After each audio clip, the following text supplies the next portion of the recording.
अऊज़ुबिल्लाहि मिनश्शैतानिर्रजीम बिस्मिल्लाहिर्रहमानिर्रहीम कुल इन कान आबाउकुम व अबनाउकुम व इख्वानुकुम व अज़वाजुकुम व अशीरातुकुम व अम्वालु निक़्तरफ़्तुमुहा व तिजारतुन तख़्शौना कसादहा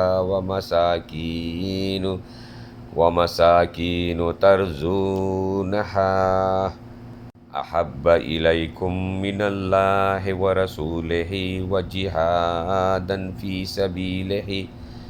सबीलिही फ़तरब्बसू हत्ता यातियल्लाहु बिअम्रिही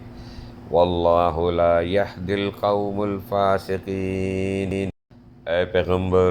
मुसलमानों से कह दो कि अगर तुम्हारे बाप, तुम्हारे बेटे, तुम्हारे भाई, तुम्हारी बीवियां और तुम्हारा ख़ानदान और वो माल व दौलत जो तुमने कमाया है और वो कारोबार जिसके मंदा होने का तुम्हें अंदेशा है और वो रिहायशी मकान जो तुम्हें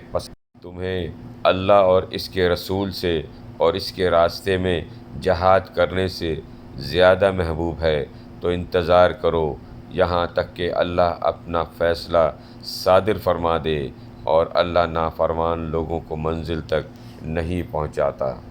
फ़ैसले से मुराद सज़ा का फ़ैसला है।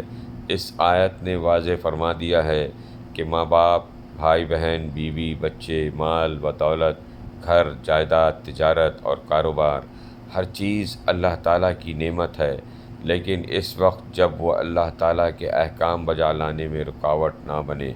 अगर रुकावट बन जाए तो यही चीज़ें इंसान के लिए अज़ाब बन जाती है।